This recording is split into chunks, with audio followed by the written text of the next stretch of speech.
السلام علیکم، کیسے ہیں آپ سب؟ امید کرتی ہوں کہ اللہ کے فضل و کرم سے آپ لوگ خیر و خیریت کے ساتھ ہوں گے۔ اور آج کی جو میری ویڈیو ہے وہ بہت ہی زبردست ہے۔ آپ لوگوں سے ریکویسٹ ہے کہ ویڈیو کو آپ لوگوں نے اسکپ نہیں کرنا ہے، کیونکہ آج مسٹر یتیم اور مسز یتیم بھی بات ہوگی۔ اور سب سے پہلے محترمہ پاکستان کی جانی مانی اور بہت ہی مذہبی جو ہماری عالمہ صاحبہ ہیں، آج ان کے بھی بات ہوگی، ان سے بھی پوچھ گچھ ہوگی جو آ کے لوگوں کے لیے بکواس کرتی ہیں، جو نام کی عالمہ ہیں۔ اگر آپ عالمہ ہیں تو عالم جو ہوتا ہے نا وہ ایک قسم کا تبلیغ کام کرتا ہے، تبلیغ لوگوں کو دیتا ہے اسلام کے بارے میں، لیکن آپ نے اپنے نام پہ ایک کالا دبا لگا لیا ہے۔ کیونکہ ہم لوگوں کے تو ریئیکشن چینلز ہیں، چاہے ریئیکشن نہ بھی ہوں، ہم لوگ یوٹیوب کی فیلڈ میں آ گئے، ہم لوگ اپنی وائس اوور کرتے ہیں بیک کیمرہ ہو کے۔ تو جس طرح بھی یہ چلو جی مجبوری کے طور پہ یا ٹائم پاس کرنے کے لیے ہم لوگوں نے اپنے چینلز بنائے، لیکن ہم لوگ یہ کام کر رہے ہیں، کافی ٹائم ہو گیا ہم لوگوں کی چینلز بنے ہوئے۔ تو آپ کس وجہ سے آتی ہیں؟ آپ کو کیا مسئلہ ہے؟ کیا مصیبت پڑی ہے آپ کو کہ آپ ادھر آ کے لوگوں کی باتیں سنتی ہیں؟ کتنے مرد بولتے ہیں کہ یہ نام کی عالمہ، اس عالمہ کو بات کرنے کی تمیز نہیں ہے، کتنی تو گندی گندی باتیں یہ کر لیتی ہے۔ اور پھر آپ کو گھر میں کوئی وائس نہیں کرنے دیتا، آپ باہر سڑک میں کھڑی ہو کر ٹرکوں گاڑیوں کے نیچے آپ وائس کرتی ہوئی، تو پیچھے سے جو وائس آپ کے آ رہی ہوتی ہے تو اس میں آپ کی وائس دب جاتی ہے۔ تو شاید آپ کو گھر میں کوئی بھی حیثیت، کوئی بھی مقام نہیں ہے آپ کا، اس وجہ سے آپ روڈ پہ سڑکوں پہ ماری ماری پھرتی ہیں اور یہ وائس کر کے اپنے دل کو تسکین دیتی ہیں کہ میں بھی یوٹیوب پہ کام کر رہی ہوں، میری بھی یوٹیوب پہ مانگ ہے، مجھ سے بھی لوگ کہتے ہیں کہ آپ اپنے وائس اوور کرو۔ تو بہت ہی شرم کا مقام ہے آپ کے لیے جو آپ لوگوں کو جنت اور دوزخ کا دنیا میں ہی بتا رہی ہیں۔ اللہ پاک نے خود یہ وعدہ کیا ہے جنت اور دوزخ کا۔ اللہ پاک تو 70 ماؤں سے زیادہ رحیم و غفور ہے۔ فار ایگزامپل میں آپ کو بات بتاتی ہوں کہ جب حضرت موسیٰ علیہ السلام اللہ سے ہم کلام ہونے کے لیے جاتے تھے تو رستے میں ایک جنگل تھا، اور جنگل میں ایک بزرگ بیٹھے ہوئے تھے، کافی ٹائم سے وہ اللہ کی عبادت کر رہے تھے۔ تو ایک بیچارہ چراوا بھی تھا، غریب سا، ان پڑھ سا، پینڈو سا بندہ۔ تو اس نے حضرت موسیٰ علیہ السلام سے یہ کہا کہ آپ جا رہے ہیں، آپ اللہ کے نبی ہیں، آپ اللہ سے ہم کلام ہوتے ہیں، تو اللہ سے پوچھنا ہے کہ اللہ پاک نے میرا مقام دوزخ میں رکھا ہے یا جنت میں؟ تو ساتھ وہ بزرگ بھی تھے تو انہوں نے بھی کہا کہ آپ نے میرا بھی پوچھنا ہے۔ جب حضرت موسیٰ علیہ السلام واپس آئے تو ان دونوں نے دریافت کیا کہ آپ نے اللہ پاک سے یہ فرمایا تھا؟ تو حضرت موسیٰ علیہ السلام نے فرمایا چراوی سے کہ تمہارا مقام دوزخ میں ہے، اور جو عبادت گزار بزرگ تھے آپ کا مقام جنت میں ہے۔ تب ان بزرگوں نے یہ کہا کہ مجھے پتہ تھا کہ اللہ پاک مجھے جنت ہی دیں گے، کیونکہ میں اللہ کی عبادت کتنے سال سے ہی کر رہا ہوں، اور یہ جو اللہ پاک کے نماز بھی نہیں پڑھتا، یاد بھی نہیں کرتا ہے، اور سارا دن اپنی کام دھندے میں لگا رہتا ہے، تو اس کو کیسے جنت مل سکتی تھی؟ تو چراوے نے یہ بولا کہ شکر الحمدللہ اللہ پاک، آپ نے مجھے اپنی نظر میں رکھا ہوا ہے۔ اس کے بعد جب وہ دوسرے دن جا رہے تھے اللہ پاک سے ہم کلام ہونے کے لیے، تو اللہ پاک نے فرمایا کہ ہے موسیٰ، آپ نے ان بندوں کو یہ میری پیغام میرا دینا ہے، یہ بات بتانی ہے کہ چراویہ جنت میں جائے گا اور اس کا مقام چینج ہو گیا، اور جو عبادت گزار بزرگ تھے وہ دوزخ میں جائیں گے۔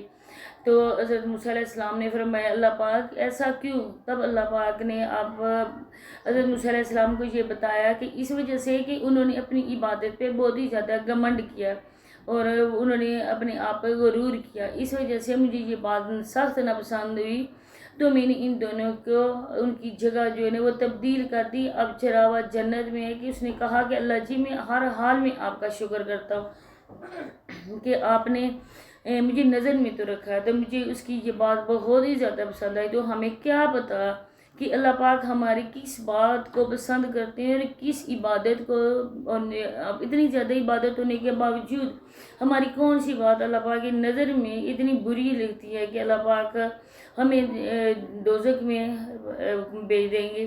تو ایسا کچھ بھی نہیں کہا جا سکتا دنیا میں. کوئی لاکھ گناہگار صحیح، لیکن اگر اس کی لاکھ گناہوں کے باوجود اس کی ایک نیکی نے اس کو جنت میں پہنچا دیا، تو ہم انسان تو کیا بولیں گے کہ یہ اتنا گنہگار انسان جنت میں چلا گیا. تو ایسا بالکل بھی نہیں کہا جا سکتا کہ ریئیکشن والے دوزخ میں جائیں گے یا جنت میں. اور کلمہ پڑھنا آتا یا نہیں آتا تو تم کو کیا آتا ہے؟ تمہارا نمبر میرے پاس بھی آیا تھا، لیکن میں نے تمہیں کسی خاطر میں نہیں سمجھا. تو پھر تم نے یہ بہانہ کیا کہ مجھے کسی نے کہا تھا کہ غزل کو نمبر نہ دینا، غزل تمہارے پیچھے پڑ جائے گی، تو اس وجہ سے تم نے کسی کے کہنے پر مجھے بلاک کر دیا. تو مجھے کوئی بات اس کی نہیں ہے، فکر نہیں ہے، یا میں کوئی ناراض نہیں ہوئی تھی، اور نہ ہی میں نے تم سے پوچھا تھا کہ کس بندے نے تمہیں کہا. تو جو بھی کیا، جو بھی ہوا اچھا ہی ہوا، کیونکہ ان جیسے گھٹیا لوگوں سے بات کرتا بھی کون ہے اور کون وائس مانگتا ہے کہ جس کو عورت کو وائس کرنے کی بالکل بھی تھوڑی سی بھی تمیز نہیں کہ یہاں پہ مرد بھی میری ویڈیوز کو دیکھیں، جن کی ویڈیوز میں بھیج رہی ہوں ان کی ویڈیوز کو وہ بھی دیکھیں گے. تو میں جو باتیں کرتی ہوں میں ایک لمٹ میں رہ کے کروں، کیونکہ میں بھی ایک عورت ہوں، اور عورتیں ایسی باتیں سری عام کرتی ہوئی اچھی نہیں لگتی ہیں. تو محترمہ، آپ کا نمبر بھی لوگ ریئیکشن والوں کے پاس ہے، اور ان کو ریئیکشن والوں کو یہ بھی پتا ہے کہ آپ محترمہ کہاں پہ پائی جاتی ہیں اور آپ کا گھر کدھر ہے. آپ نے یہ بولا تھا کہ میں UK میں ہوں. سب سے بڑا جھوٹ تو آپ کا یہ ہے، عالمہ ہونے کے باوجود آپ اتنی زیادہ جھوٹی ہیں. تو انسان کی عزت اپنے ہاتھ میں ہوتی ہے. تو میں امید کرتی ہوں کہ نیکسٹ تم ایسی کوئی بکواس ریئیکشن والوں پہ نہیں کرو گی، کیونکہ اگر تم نے نیکسٹ بکواس کرنے کی کوشش کی تو پھر جیسا انسان ہوتا ہے نا، بالکل اسی کی لینگویج میں بھی جواب دیا جا سکتا ہے. تو بہتر یہی ہے اپنی لمٹ میں رہ کے کرو. جس کو وائس کرتی ہو ہماری جوتی کو پرواہ نہیں ہے، جس کو مرضی کی تم وائس کرو. اس کے بعد اب آتے ہیں مسٹر جتیم کی طرف. تو میرے ایک بھائی نے مجھے کہا تھا کہ آپ کو میں بہت اچھا سمجھتا تھا، لیکن آپ آج کل وسیم کی زیادہ سائڈ لے رہی. تو میرے محترم بھائی، میں ایسا کر ہی نہیں سکتی ہوں کہ مجھے چینل چھوڑنا منظور ہے، میں یہاں پہ کام کروں گی نہیں اگر میں نے وسیم کی حمایت کی یا اس کی سائڈ لی. یہ اس کے لیے ایک مکافاتی عمل ہے. جب اس کی عورت نے یہ بات کی تھی، اور جس طرح سے ہم نے کو نے کہا تھا کہ اس کی عورت وہ اسموکنگ کر رہی ہے، اور اسلام میں کوئی بھی عورت اسموکنگ کرتے ہوئے جب دیکھی جائے تو اس کو اچھی نظر سے نہیں دیکھا جا سکتا. ہم نے اسی وجہ سے اس کی ایک ٹک ٹاک سے کلپ لگایا تھا. تو یہ بات ہمیں سونیا بھی کہہ سکتی تھی، اور سونیا نے جس طرح کھڑے ہو کر اس بدتمیز انسان کے ساتھ ہم لوگوں کو باتیں سنائیں، پھر وہ گٹیا نسل کا بندہ، وہ جس طرح سے آج کل اٹھنا بیٹھنا جس منڈی سے ہے، تو اس نے کیا کیا گٹیا باتیں کی، کیا کیا کچھ نہیں بولا. تو پھر اللہ پاک نے آج ان لوگوں کو یہ دن دکھایا. چلو ان کا جھوٹ ہی صحیح یا ان کا سچ ہی صحیح، لیکن لوگوں کے سامنے یہ لوگ بالکل ذلیل و غفار ہو گئے. آج وہ بندہ ریئیکشن والوں کے لیے کہہ رہا ہے، ریئیکشن والے لوگوں کی ویڈیوز دیکھ کر ویسا ہی کرتے ہیں، لیکن تب تمہیں موت پڑتی تھی یہ کہتے ہوئے کہ ریئیکشن والوں نے جو دیکھا وہی کیا. اس کے بعد آپ لوگوں کے سامنے کل سونیا میڈم نے جو اپنی ویڈیو شیئر کی تھی، اس میں وہ دکھا رہی تھی نائٹ روٹین، لیکن اپنے کمرے کا انہوں نے وزٹ نہیں کروایا. وہاں پہ AC لگا ہوا ہے. یہ بات اس نے اپنے سبسکرائبر کو بھی جوتے کی نوک پہ رکھا، جس طرح وسیم کو رکھا، اس طرح اس نے اپنے سبسکرائبر کو بھی جوتے کی نوک پہ رکھا. ان کو اس قابل ہی سمجھا کہ ان کو وزٹ کروایا جائے. تو آج کل امی ابو بہت ہی زیادہ مطمئن ہیں، اور خوشی امی کے چہرے سے بہت ہی زیادہ نظر آ رہی ہے. اور جس طرح ابو جان بار بار چائے کے اسی پتیلے میں گرتے ہیں، چائے پیتے ہیں، مطمئن ہیں، بہت ہی زیادہ پیسہ آ رہا ہے، بہت ہی زیادہ ڈالرز ان کو مل رہے ہیں.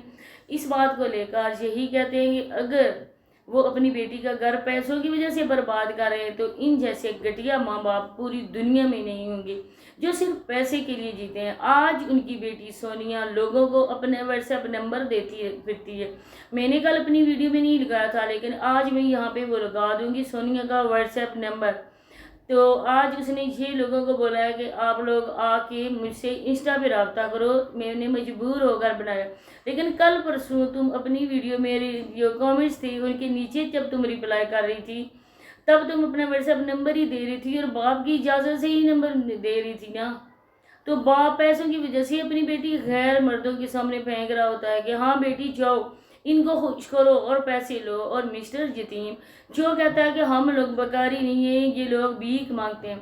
تو تم نے اپنی بہن اسینہ کے ساتھ نقاب پوش اسینہ اس کے ساتھ لوگوں کو کم لوٹا ہے۔ ہر کسی کے گھر تم لوگوں نے رمضان میں یہی تم لوگوں نے بنایا ہوا تھا کہ ہر کسی کے گھر میں جا کر راشن دیتے تھے، دندہ تمہارا عروج پہ تھا۔ اور پھر تمہاری سانڈی بہن وہ تو کب سے لوگوں سے بھیک مانگ رہی ہے، بھیک سے ہی گاڑی لی گئی، بھیک سے ہی اے سی لیا گیا، اور تم نے بھیک سے ہی گھر بنایا۔ آپ لوگ بھیک پہ ہی پل رہے ہو، اور بھیک سے ہی آپ لوگوں نے آگے بھی جانا ہے۔ آج تم یہ بکواس اپنا اتنا سے تھوبڑا بے غیرتی والا لے کر تم کہہ رہی ہو کہ ہم لوگوں نے آج تک کسی کے سامنے ہاتھ نہیں پھیلایا۔ تو کس کے سامنے ہاتھ نہیں پھیلاتی تمہاری بہن؟ تمہاری بہن یہی کہتی ہے کہ پلیز میری ہیلپ کر دو، اور تم لوگوں نے کیا؟ جو اوورسیز بیٹھے ہوئے ہیں ان سے تم لوگوں نے نہیں لوگوں کے نام پہ لوٹا۔ تمہاری مامی آسیہ کے ساتھ مل کر تم نے لوگوں کو نہیں لوٹا۔ شرم تم لوگوں کو آتی نہیں ہے، اور پھر مجبوراً ہم لوگوں نے تم کو شرم دلانے دی ہے۔ اور ریئیکشن والوں پہ بکواس کرنے سے پہلے یہ بھی سوچ لینا کہ جو تم آج اپنے چینلز چلا رہے ہو نا، یہ کس کی بدولت ہے؟ یہ بھی ریئیکشن والوں کی ہی بدولت ہے۔ اگر ہم آج آپ لوگوں پہ بات کرنا چھوڑ دیں، نیکسٹ تمہاری ویڈیو کوئی کتا بھی نہیں دیکھے گا۔ جب انسان بات کرتا ہے نا تو پہلے انسان سوچتا ہے کہ ایک بار آئینے میں اپنا فیس وہ تھوبڑا وہ لندی تھوبڑا دیکھ لیتا ہے کہ میں خود کیسا ہوں، میں نے کتنے لوگوں کو بیوقوف بنا کے لوٹا ہے۔ میری نقاب پوش حسینہ اور میری ہتھنی بہن ابھی تک لوگوں کے مردوں کو اپنے جال میں پھنسا رہی ہیں۔ اسی کے ساتھ اجازت چاہتی ہوں، اللہ حافظ۔